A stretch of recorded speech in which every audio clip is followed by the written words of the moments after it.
Yes, with the House Science Committee containing a number of members that don't believe in the Big Bang or evolution, how difficult is it going to be for you to continue to advocate for and get funding for planetary science? That is an excellent question. How do we get Congress, many of whom are, I don't know how to reckon it, scientifically illiterate, how do we get them on board with this? And the answer is, I think, money.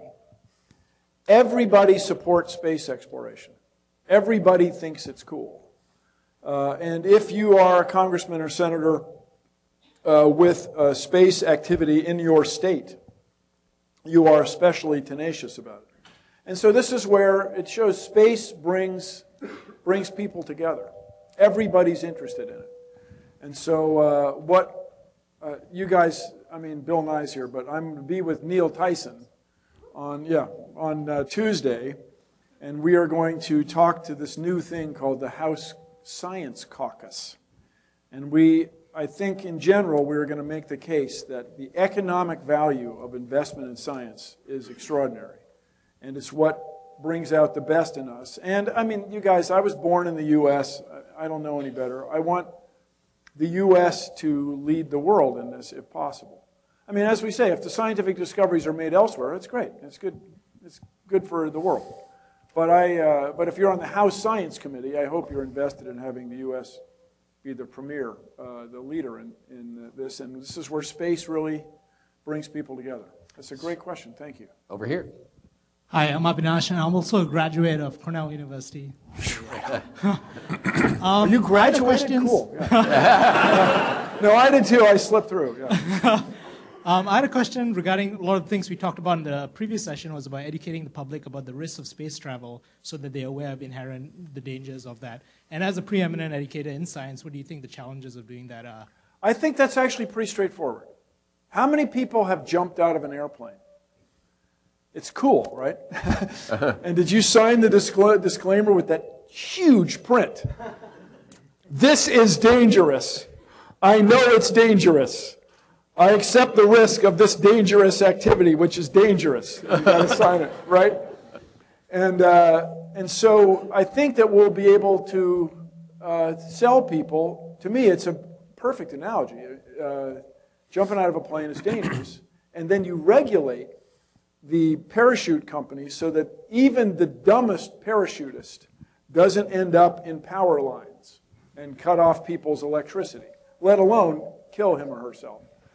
And so I think, actually, that's pretty straightforward. But I will say in my limited time dealing with Capitol Hill and the government is you want to get out ahead of that.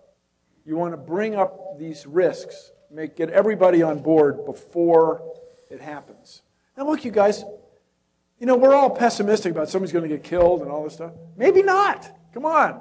We fly planes all over the place when people don't get hurt. I mean, it's quite possible that we could have an extraordinary track record. It's quite possible. Let's. I was at a meeting. Sorry, Scott, it's time to go. I was at a meeting at General Motors. This is back in 1999. And they wanted to have, Bill, it's our goal to have a truck that's 50% recyclable. No, dude.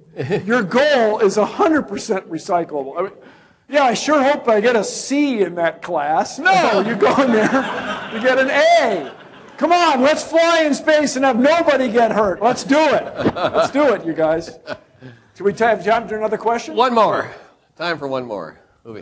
Anthony Jameson, I think you mentioned bone loss as a hazard, but it seems to me the more serious one might be radiation. Sorry, can you hold a little close to your mouth? Sorry. You mentioned bone loss as a hazard, but I think a more serious hazard could be radiation. Yeah, it could be. For sustained travel.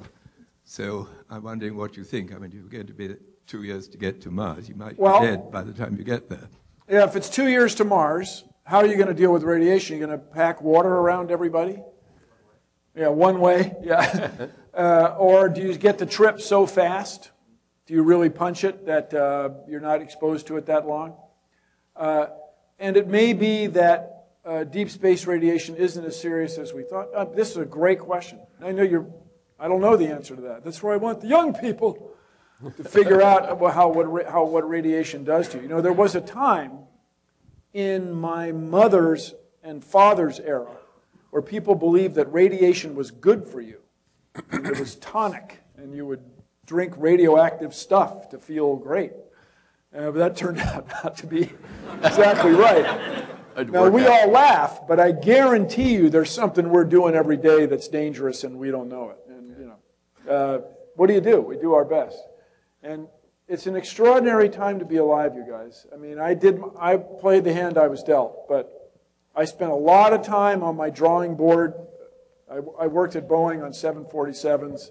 I was very well supervised. Don't worry. But I have my heat transfer book open, my electronics book, the material science, everything open, and just screwing around trying to get these things to work. Now it's like this. The way to share information is just fantastic. It's changed the world. And I think that you guys are going to be able to create extraordinary spacecraft, extraordinary systems that do so much more with less. But the process is the same. This process of science that I claim is the best idea humans ever had. So, is that the last question? That's the last question. So thank you all very much for coming. Bill, that's terrific. And I would like you to, dare I say it, change the world. Thanks very much. Thank you. Thank you, Scott.